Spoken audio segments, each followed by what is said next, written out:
Once upon a time, there lived a farmer and his wife who had one daughter. And she, being a pretty girl, was chased by the young boy who came home from his travels. Now every evening he would walk over from the hall to see her and stop to supper in the farmhouse. And every evening the daughter would go down into the basement to draw the apple juice for supper. So, one evening when she had gone down to draw the apple juice and had turned the tap as usual, she happened to look up at the ceiling. And there she saw a big wooden hammer stuck in one of the beams. It must have been there for ages and ages, but it was all covered with spider webs. But somehow or another, she had never noticed it before.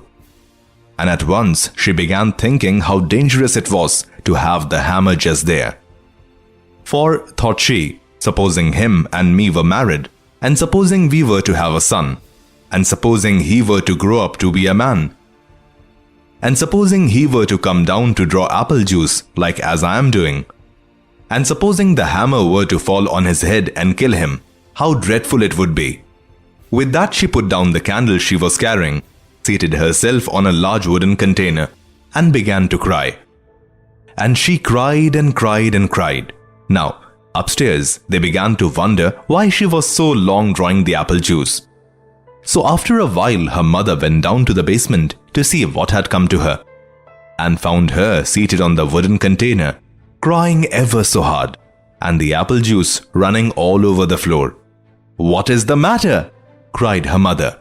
"Oh, mother," says she between her sobs, "it's that hammer. Supposing him and me were married, and supposing we were to have a son, and supposing he was to grow up to be a man, and supposing he was to come down to draw apple juice like as I am doing, and supposing the hammer were to fall on his head and kill him, how dreadful it would be." "Dear heart," said the mother, seating herself beside her daughter and beginning to cry, "how dreadful it would be." So they both sat and started crying. Now, after some time, when they did not come back, the farmer began to wonder what had happened, and going down to the basement, found them seated side by side on the wooden container, crying hard, and the apple juice running all over the floor. "What is the matter?" says he. "Just look at that hammer up there, father," moaned the mother. "Supposing our daughter was to marry her sweetheart, and supposing they were to have a son, and supposing he was to grow to man's estate, and supposing he was to come down to draw apple juice like as we are doing, and supposing that the hammer was to fall on his head and kill him, how dreadful it would be." "Dreadful indeed," said the father, and seating himself beside his wife and daughter, started crying too. Now upstairs the young boy wanted his supper, so at last he lost patience and went down into the basement to see for himself what they were all after, and there he found them seated side by side on the wooden container, crying, with their feet all awash in apple juice, for the floor was fair flooded. So the first thing he did was to run straight and turn off the tap. Then he said, "What are you three after, sitting there crying like babies, and letting good apple juice run over the floor?" Then they all three began with one voice, "Look at the hammer. Supposing you and her get married, and suppose you had a son, and suppose he was to grow to man's estate, and suppose he was to come down here to draw apple juice like as we be, and suppose that their hammer was to fall down on his head and kill him, how dreadful it would be." Then the young boy burst out laughing and laughed till he was tired. But at last he reached up to the old hammer and pulled it out and put it safe on the floor. And he shook his head and said, "I've travelled far and have travelled fast, but never have I met with three such sillies as you three. Now I can't marry one of the biggest sillies in the world. So I shall start again on my travels, and if I can find three bigger sillies than you three, then I'll come back and be married, not otherwise." So he wished them goodbye and started again on his travels, leaving them all crying, this time because the marriage was off. Well, the young man travelled far and he travelled fast, but never did he find a bigger silly, until one day he came upon an old woman's cottage that had some grass growing on the roof. The old woman was trying her best to push her cow into going up a ladder to eat the grass. But the poor thing was afraid and dare not go. The old woman tried a lot, but it wouldn't go. There would never have been such a sight.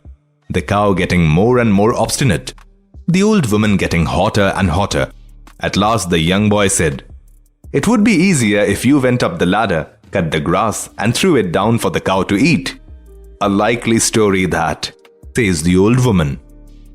"A cow can cut for herself, and the foolish thing will be quite safe up there, for I'll tie a rope around her neck, pass the rope down the chimney, and fasten the other end to my wrist.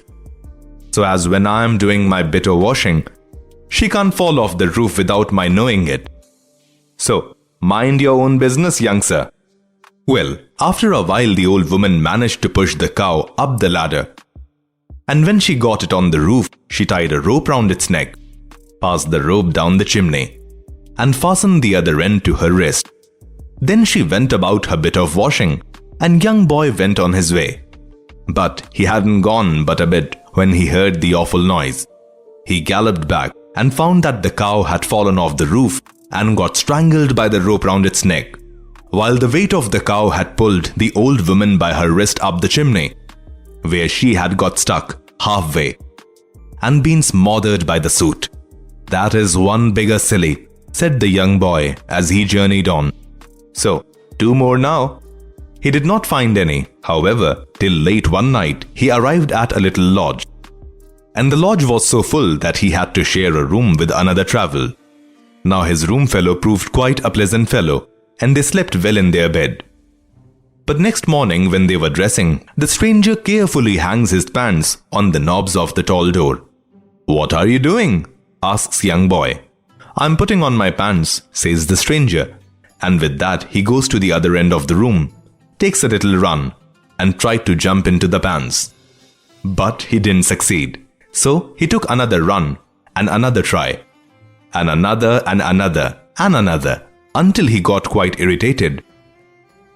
And all the time young man was laughing fit to split, for never in his life did he see anything so comical. Then the stranger stopped a while and mopped his face with his handkerchief, for he was all in a sweat. "It's very well laughing," says he, "but pants are the most awkward things to get into. It takes me the best part of an hour every morning before I get them on. How do you manage yours?" Then young boy showed him, as well as he could for laughing, how to put on his pants, and the stranger was ever so grateful and said he never should have thought of that way. "So that," said young boy to himself, "is a second bigger silly." But he travelled far and he travelled fast without finding the third, until one bright night when the moon was shining right overhead, he came upon a village, and outside the village was a pond, and round about the pond was a great crowd of villagers. Some of them had got brooms. They were busy shouting out and sweeping away the pond. "What is the matter?" cried young man, jumping off his horse to help. "Has anyone fallen in?" "Yes, matter enough," says they. "Can't you see Moon's fallen into the pond and we can't get her out?" And with that they set to again sweeping away. Then the young man burst out laughing. He told them they were fools for their pains and asked them to look up over their heads where the moon was riding broad and full. But they wouldn't, and they wouldn't believe that what they saw in the water was only a reflection.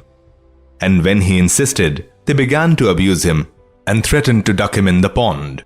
So he got on his horse again as quickly as he could, leaving them sweeping away, and for all we know, they may be at it yet.